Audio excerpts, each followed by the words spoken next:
प्रामाणिक समाधान। गुरुवर नमोस्तु। जब बुरा समय आता है तो बुद्धि भी काम नहीं करती, इंसान चाहकर भी सही निर्णय नहीं ले पाता है। ऐसे समय में बुद्धि पूर्वक विचार कैसे करें, वो क्षमता कैसे धारण करें? बिल्कुल बुरा दिन आता है तो बुद्धि घास चरने चल जाती है। ऐसे समय में हम क्या करें? अपने इर्द गिर्द इतनी घास रखो कि बुद्धि को ज़्यादा दूर न जाना पड़े, जब चाहे बुला लो। समझ गए? तो घास चर के जल्दी लौट जाए और अपना काम कर ले। देखो इसको तो मैं विनोद में बोला हूँ, बात बहुत अच्छी बात है। बुरे पलों में हम अपनी बुद्धि का प्रयोग कैसे करें, ये एक बहुत ही अहम प्रश्न है।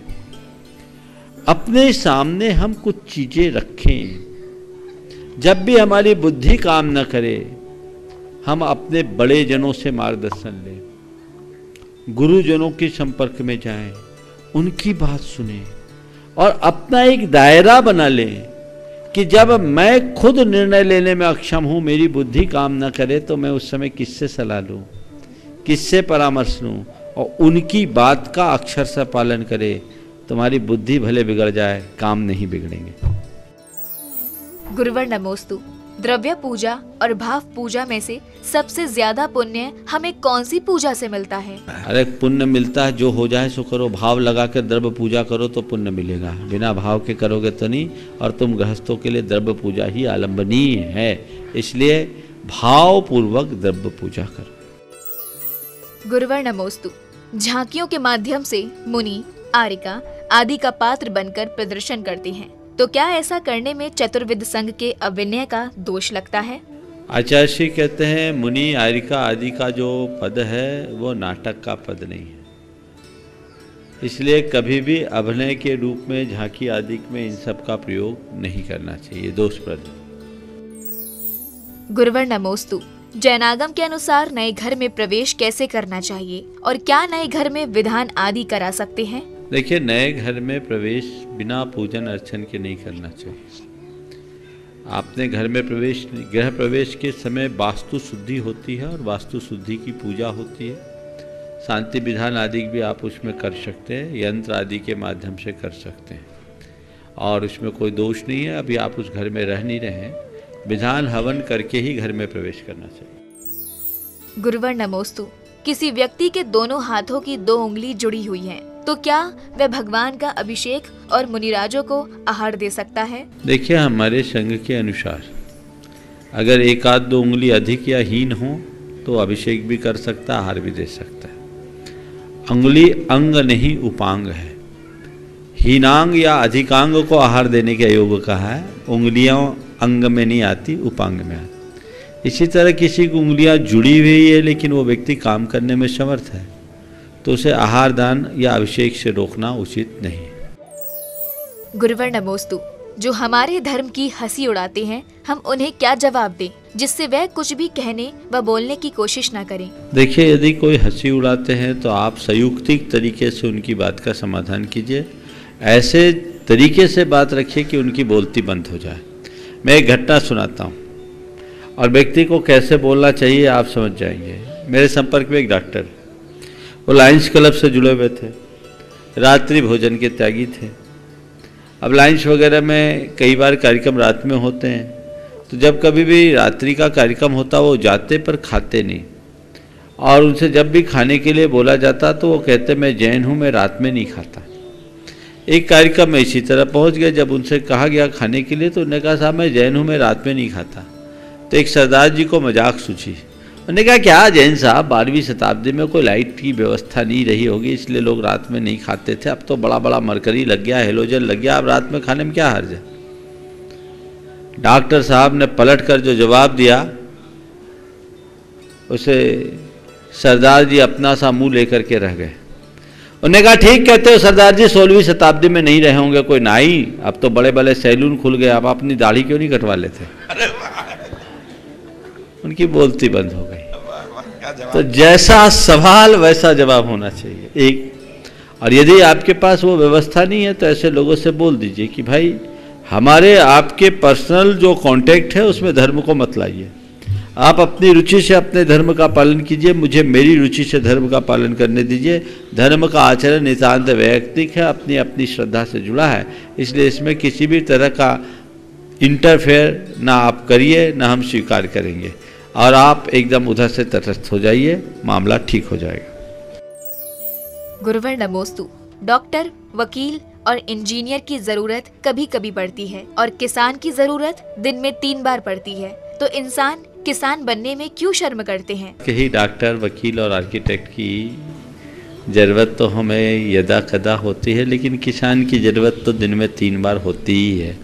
फिर भी लोग किसान बनने से पीछे क्यों होते हैं? हमारे भगवान ऋषभदेव का तो ये संदेश था, उन्होंने कहा था ऋषि बनो या कृषि करो, या तो मुनि बन करके तपस्या करो, ऋषि बनो, और अगर गृहस्थ हो तो कृषि करो। कृषि कर्म को आर्य कर्म के अंतर्गत कहा गया और कृषि एक श्रेष्ठ कर्म है।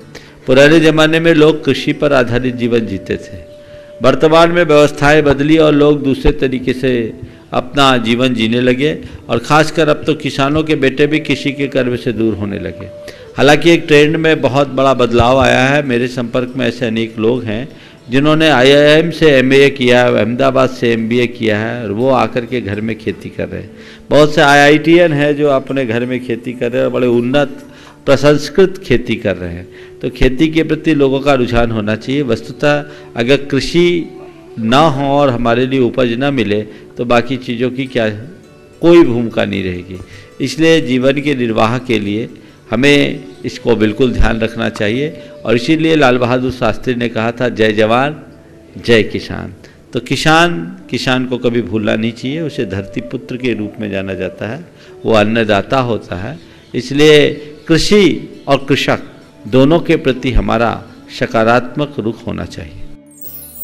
गुरुवर नमोस्तु। ज्ञान के अलावा जो सोचते हैं, जानते हैं और देखते हैं वो सब हमें गलत क्यों लगता है? तो इंसान गलत फहमी का शिकार क्यों हो जाता है और इससे कैसे बचा जाए? गलत फहमी का शिकार क्यों होता है? सही को नहीं जानते तो गलत फहमी होती है। अगर सही को समझने की सही समझ हमारे अंदर आ जाए तो गलत फहमी नहीं होती। गलत फहमी की वजह देखो, गलत फहमी कई कारणों से होती है। आधी अधूरी जानकारी को पूर्ण मान लेना गलत फहमी है। किसी पूर्वाग्रह से हमारे अंदर गलतफहमी होती है, हम पहले से कोई धारणा बना लेते हैं।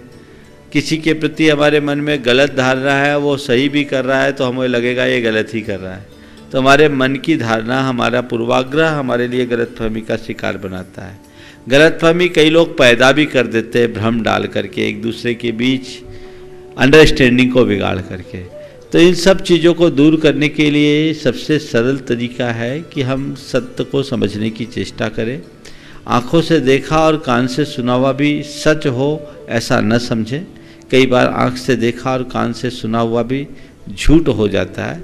इसलिए वास्तविकता को समझे बिना पक्की धारणा न बनाएं। गुरुवर नमोस्तु। मूर्ख व्यक्ति से अपनी तारीफ को सुनना हमें अच्छा लगता है, तो बुद्धिमान व्यक्ति की डांट से बुरा क्यों लगता है? मूर्खों की तारीफ वही मूर्ख लोग ही पसंद करते, विद्वान लोग नहीं। समझ गए?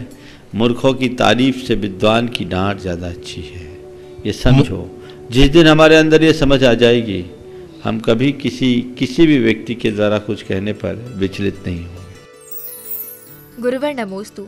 आजकल लोगों ने जानकारी इकट्ठा करने को ज्ञान मान लिया है और विज्ञान ने ज्ञान को हथेली में लाकर रख दिया है। तो ज्ञान के साथ विवेक का विकास कैसे करें? देखिए, विवेक अंदर से प्रकट होता है और जानकारी बाहर से जुड़ी जाती है। बाहर से हम जानकारी इकट्ठा करें, जानकारियों को इकट्ठा करना सर्वथा बुरा नहीं है, लेकिन जानकारी के साथ साथ कुछ अनुभव भी अपना जगाने की कोशिश करें।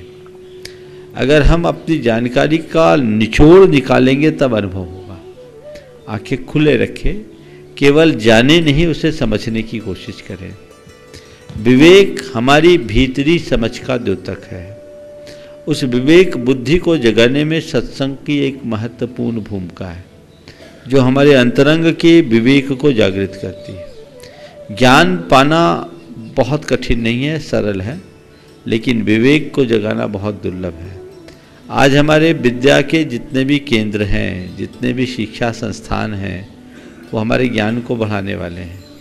वो हमें मूर्ख से विद्वान बनाते हैं, मूढ़ से ज्ञानी नहीं बना पाते हैं। मूर्ख से ज्ञानी बनने के लिए हमें गुरु चरणों में ही आना होगा, गुरुओं का समागम पाना होगा, जो हमारे अंदर के गूढ़ अंधकार को दूर करेंगे और हमें ज्ञानी बनाएंगे, विवेकी बनाएंगे। गुरुवर नमोस्तु। डॉक्टर, इंजीनियर अपने बेटे को अपने प्रोफेशन से जोड़ना चाहते हैं और आगम में तीर्थंकर, चक्रवर्ती और कामदेव का बेटा उनकी पदवी की तरह क्यों नहीं होते हैं? तो बात ये है कि तीर्थंकर का बेटा तीर्थंकर नहीं होता, चक्रवर्ती का बेटा चक्रवर्ती नहीं होता, या कामदेव का पुत्र कामदेव नहीं होता। क्यों? इसलिए कि एक तीर्थंकर इतनी बड़ी व्यवस्था बना के जाते हैं कि एक लंबे अंतराल तक दूसरे तीर्थंकर की आवश्यकता ही नहीं होती। एक चक्रवर्ती ऐसा सुशासन स्थापित कर चुका होता है कि एक लंबे अंतराल तक किसी दूसरे चक्रवर्ती की जरूरत ही नहीं होती। और कामदेव का पद दुर्लभ है, ये तीनों पद भी दुर्लभ हैं, इसलिए उसे हर कोई नहीं पा सकता। लेकिन तीर्थंकर भले न बन पाए, चक्रवर्ती भले न बन पाए, कामदेव भले न बन पाए, पर जो इनके पुत्र बनते हैं वे भी बड़े सौभाग्यशाली होते हैं, ये भी उनके लिए गौरवशाली होता है। रहा सवाल डॉक्टर का बेटा डॉक्टर, इंजीनियर का बेटा इंजीनियर, या अपने प्रोफेशन से जुड़े हुए, अपने प्रोफेशन से लोग अपने बच्चों को क्यों नहीं जोड़ना चाहते? इसलिए नहीं जोड़ना चाहते कि वो उसमें बड़े गहराई तक उतर चुके हो। पिता अपने बेटे को डॉक्टर बनाना चाहता था, बेटे ने इनकार कर दिया। बोले क्यों? बोले आपकी 24 घंटे की जॉब है, पर्सनल लाइफ ही खत्म। एक जमाने में डॉक्टरों को लोग इज्जत देते थे, अब डॉक्टरों को लुटेरा कहने लगे हैं। हालांकि सब डॉक्टर लूटते नहीं हैं, लेकिन कुछ डॉक्टरों के कारण पूरी की पूरी डॉक्टरों की कम्युनिटी बदनाम हो गई है, पूरी जात खराब हो गई है, सबको लुटेरे की दृष्टि से देखते हैं। तो अब वो प्रतिष्ठा, वो भावना नहीं है।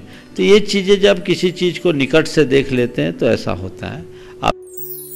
गुरुवर नमोस्तु। चक्रवर्ती जिस समय जिन दीक्षा को धारण करते हैं तो उनकी नव निधियां एवं 14 रत्न आदि वैभव का क्या होता है? आपने पूछा कि चक्रवर्ती के दीक्षित हो जाने के बाद उनके रत्न और निधियां कहाँ चले जाती? देखो, दिव्य निधियां जिनके पुण्य के निमित्त से आती है उनके रहने तक टिकती है, उनके जाते ही जहाँ से आती है वहीं चले जाती। गुरुवर नमोस्तु। इंसान को सब पता होता है शमशान में राख होना है, तो इंसान दूसरों से ईर्ष्या, द्वेष और उसकी उन्नति से क्यों जलन रखता है? देखिए, ये पता है फिर भी ईर्ष्या भाव क्यों रखता है? क्योंकि जान करके अनजान बना लेता है। मुश्किल ये है कि आदमी को सब पता है। अगर पता नहीं होता तो शायद उसकी ऐसी दुर्वस्था नहीं होती। उसकी सारी दुर्वस्था केवल इसलिए होती कि उसको पता है, और पता होने के कारण वो जान करके भी अनजान बनता है। हम इस सच्चाई को अंदर से स्वीकारें। लोग कहते हैं एक दिन शमशान में जाना है, पर अंदर से धारणा कुछ उल्टी है। सब बोलते हैं एक दिन मरना है, पर कहते हैं हाँ मरना तो है, पर अभी नहीं, अभी तो दूसरों का नंबर है, जब सब मर जाएंगे तब मरेंगे। मनुष्य एक तरफ से मौत को स्वीकारता भी है, दूसरी तरफ से उसको नकारता भी है। ये अंदर की अस्वीकृति ही उसकी विकृतियों का कारण बनती है, और जब तक ऐसी विकृति होगी वो अपने जीवन में बदलाव घटित नहीं कर सके। गुरुवर नमोस्तु। लफ्ज ऐसी चीज है जो या तो दिल में उतर जाता है या दिल से उतर जाता है, तो हमारे लफ्ज कैसे होने चाहिए जिसकी वजह से हम सबके दिल में उतर जाएं? कैसे लफ्ज बोले जिससे हम लोगों के दिल में उतरे हैं? बड़ा सीधा सा उत्तर दे रहा हूँ। दूसरों के जो लफ्ज तुम्हारे दिल में उतरते हैं ना, लोगों से वैसे ही लफ्ज बोलना शुरू कर दो, तुम सबके दिल में उतरना शुरू हो जाओगे। और जो बात तुम्हारे दिल को चुभती है, दूसरों से वैसी बातें करना बंद कर दो, कभी किसी के दिल से नहीं उतरोगे। गुरुवर नमोस्तु। सम्यक दर्शन, दर्शन प्रतिमा और दर्शन विशुद्धि में क्या अंतर है? सत्य तत्व के श्रद्धान का नाम सम्यक दर्शन है। सम्यक दर्शन के बाद विश्व कल्याण की भावना के साथ भर जाना, विशुद्ध सम्यक दर्शन के साथ जगत कल्याण की भावना से आपूरित होना दर्शन विशुद्धि है। और संसार, शरीर और भोगों से विरक्त होकर व्रत संयम के रास्ते पर आगे बढ़ना और पंच परमेष्टि की शरण में चले जाना, ये दर्शन प्रतिमा है। गुरुवर नमोस्तु। पाश्चात्य शैली ने युवा पीढ़ी को घेर लिया है। वर्तमान में मंदिर एवं धार्मिक कार्यों में युवाओं की कमी हो रही है, तो इस समस्या से कैसे बचा जाए? ये जो कहते हैं आप लोग कि मंदिर में युवाओं की संख्या कम हो रही है, मुझे लगता है ये गलत आरोप। ये आरोप ठीक नहीं है। युवा भटक रहा है, ये आरोप भी मुझे ठीक नहीं लगता। मैं पूछता हूँ बूढ़े कितने ठीक हैं? तुम पहले बुढ़े तो सुधरो, युवा अपने आप सुधर जाएंगे। युवाओं पर आरोप मत लगाओ, इसकी कुछ वजह हैं। मेरा अनुभव तो ये बताता है कि आज का युवा अगर धर्म से कुछ विमुख होता है तो उसके पीछे तुम टोपी वाले ज्यादा जवाबदार हो। सुनो, आपको एक घटना बताता हूं। एक व्यक्ति अपने बेटे की शिकायत किया, बोला महाराज इसको कहिए कि ये थोड़ा धर्म करे। मैंने उनके सामने कुछ नहीं किया, कहा। जब वो चले गए तो उसके बाद उसके बेटे से पूछा, भैया क्या बात है, तेरे पापा तुझसे कहते तू धर्म से इतना विमुख क्यों है? बोला महाराज यदि वही धर्म है जो मेरे पापा करते हैं, यदि धर्म वही है जो मेरे पापा करते हैं तो मुझे ऐसे धर्म से एलर्जी है। ध्यान से सुनना, अगर धर्म वही है जो मेरे पापा करते हैं तो मुझे उस धर्म से एलर्जी। बोले क्या बोलते हो? बोले महाराज मेरे पापा को आप जानते हैं, सुबह 3 घंटे मंदिर में देते हैं, घर में भी स्वाध्याय करते हैं। आप लोगों का प्रवचन आ जाए तो फिर कुछ होता ही नहीं, 10 बजे तक तो उनकी दुनिया ही अलग होती है। पर महाराज मुझसे ज़्यादा झूठ वो बोलते हैं, मुझसे ज़्यादा गुस्सा वो करते हैं, और थोड़ा कुछ हो जाए तो आसमान फाड़ देते हैं। तो मैं सोचता फिर धर्म करने से फायदा क्या है? आप उनको प्रेरणा क्या दे रहे हो? आपका आचार, आपका विचार, आपका व्यवहार ऐसा हो कि आपके बच्चे ऑटोमेटिक आपको देखकर प्रभावित हो जाए और कहे नहीं मेरे पिता एक आदर्श पिता है, वो जिस तरीके से धर्म करके शांत रहते, यदि मैं धर्म करूंगा तो मैं भी अपने जीवन के अप डाउन्स में शांत रह पाऊंगा, स्थिरता बना पाऊंगा, जीवन बदल जाएगा। तो युवाओं को आप सिखाइए। मैं इसलिए बुजुर्गों से भी मैं कहूँगा थोड़ा ढंग से धर्म करो। दूसरा, हमारे समाज में एक ये भी देखने में आता है, कोई युवा यदि यदा कदा मंदिर आ जाए, उससे कुछ गलती हो जाए तो आप लोग उसको इतना प्रवचन पिला देते हो कि दोबारा आने का नाम ही नहीं लेता। सही। ये भी थोड़ा देखिए, उसको थोड़ा सलीके से समझाइए, प्रेम से समझाइए, प्रोत्साहित कीजिए। और फिर कभी कभी ये भी देखते हैं कि हमारे कुछ मठाधीश, शब्द का प्रयोग कर रहा हूँ बुरा मत मानना, जो स्थायी मुकद्दम हो जाते हैं मंदिरों के, वो अगर आ जाए तो फिर कोई नया आए उनको अवसर ही नहीं है। पहला कलश उनके हाथ में तो उनके ही हाथ में रहेगा, दूसरा छू भी नहीं सकता। ये सब कुव्यवस्थाएं हैं, इनको सुधारिएगा तभी कोई युवा उत्साहित होकर आगे आ सके। गुरुवर नमोस्तु। त्याग और संयम को जीवन में कैसे उतारें और समाधि से होने वाली पीड़ा को संयम क्यों बोलते हैं, कष्ट क्यों नहीं? तो यहाँ हमारी आत्म स्वीकृति है, हमने स्वयं स्वीकार किया, हमें किसी ने भूखे रखा नहीं, हमने भूख को सहने की सामर्थ्य अपने भीतर विकसित की। और जहां तक समाधि की बात है, समाधि की साधना में ऐसा नहीं होता कि एक साथ खाना पीना छोड़ दिया जाए, ये भ्रम है, भ्रम हटा देना चाहिए। ग्रेजुअली उसे धीरे धीरे रिड्यूस किया जाता है। और हमारे शरीर की भी स्थिति ऐसी होती है कि आखिरी दिनों में हमारी शरीर की रिक्वायरमेंट अपने आप कम हो जाती है। अनुभव करना है तो जो अस्पतालों में पड़े रहते हैं उनको देखो, दिन भर में क्या लेते हैं, मुश्किल से 10-20 ml जूस लेते हैं और कुछ नहीं लेते, कुछ जाता ही नहीं, 2-4 चम्मच चला गया, खाया नहीं जाता, शरीर की रिक्वायरमेंट ही खत्म हो जाती, क्योंकि तंत्र सिस्टम समाप्त हो जाता है। मनुष्य की बात तो जाने दीजिए, पशु पक्षियों की भी स्थिति है। हमने गौशालाओं में हमें ये रिपोर्ट मिली कि जब गायों का अंतिम समय आने का होता है, 1-2 दिन पहले ही से उनका खाना छूट जाता है। सामने रखने के बाद भी से एक आध बार मुंह मार के रह जाते, खा नहीं पाते, खाते नहीं, शरीर जर्जर हो जाता है। तो वहाँ जिनका पहले से कष्ट को सहने का अभ्यास होता है वो उस घड़ी में स्थिर बने रहते हैं, प्रसन्न बने रहते हैं, और जिनका अभ्यास नहीं होता वो कुलते कराते रहते हैं। तो समाधि शरीर को कष्ट देने का नाम नहीं, आखिरी क्षण तक मस्ती भरे श्वास लेकर शरीर छोड़ने की प्रक्रिया है, इसलिए इसे कष्ट मत समझो। प्रामाणिक समाधान।